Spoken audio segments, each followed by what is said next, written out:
Perkenalkan, saya Fabianus Anda dengan NIM 2210011 dari Teknik Elektro. Pada kesempatan kali ini akan mempresentasikan mengenai UTS paper komunikasi data. Yang pertama, pendahuluan. Komunikasi merupakan hal yang semakin dibutuhkan, terutama komunikasi data sebagai pertukaran informasi pada era digital saat ini. Komunikasi data yang ada sekarang misalnya internet dan intranet, tentu menggunakan media sebagai penghubung.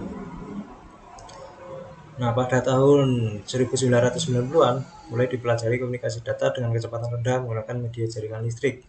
Nah, berikut ini adalah gambar dari komunikasi menggunakan media kabel listrik. Yang pertama, pemancar PLC akan disalurkan melalui kanal jaringan listrik, kemudian akan diterima.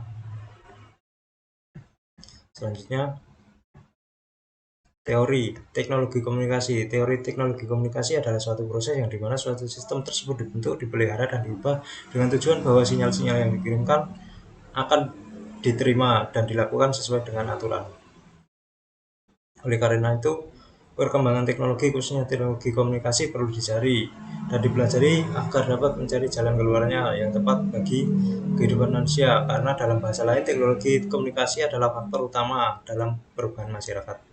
Kemudian komunikasi data merupakan bagian yang penting dari suatu sistem informasi karena merupakan pendukung penyediaan infrastruktur yang memungkinkan komputer-komputer dapat berkomunikasi satu sama lain.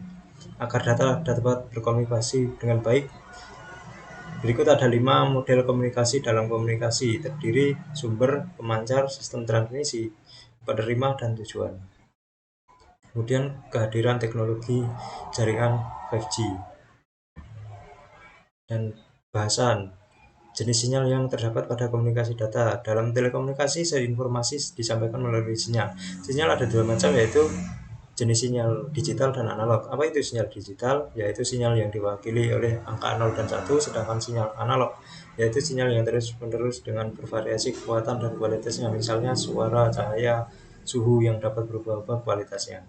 Kemudian media transmisi data berserta isinya. Media transmisi data adalah jalur yang digunakan untuk mengirimkan data dari sumber ke tujuan. Jenis-jenis dari media transmisi data antara lain kabel.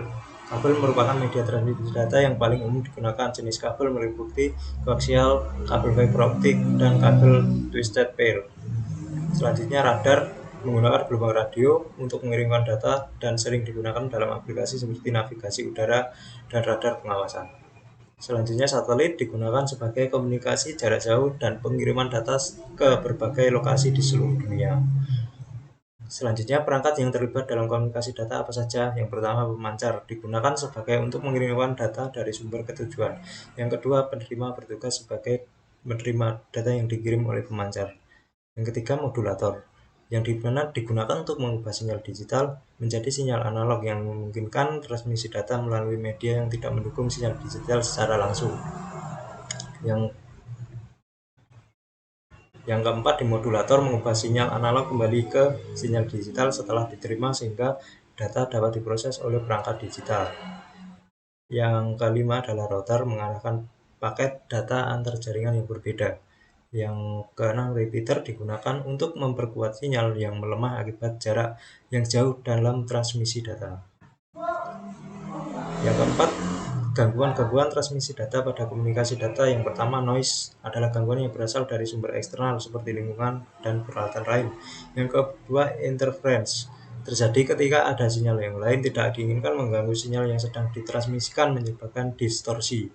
Kemudian attenuation adalah penurunan kekuatan sinyal pada saat data dikirim melalui media transmisi. Selanjutnya, latency adalah waktu yang dibutuhkan untuk data melakukan perjalanan dari sumber ke tujuan. Yang terakhir, jitter.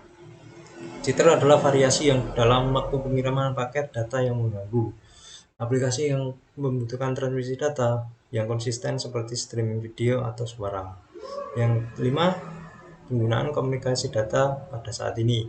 Komunikasi seluler digunakan untuk mengirimkan data melalui jaringan seluler termasuk panggilan telepon, SMS, dan akses internet. Teknologi seperti LTE dan 5G menawarkan kecepatan tinggi dan latensi rendah. Selanjutnya penutup, komunikasi data sangat penting untuk berbagai aspek kehidupan manusia di era digital saat ini, mulai dari komunikasi pribadi hingga aplikasi industri dalam yang kompleks. Dalam komunikasi data ini mempelajari berbagai jenis sinyal yang digunakan dalam telekomunikasi, media transmisi data dan komponennya, perangkat yang digunakan untuk komunikasi data, dan sebagai gangguan yang dapat mempengaruhi kualitas transmisi data.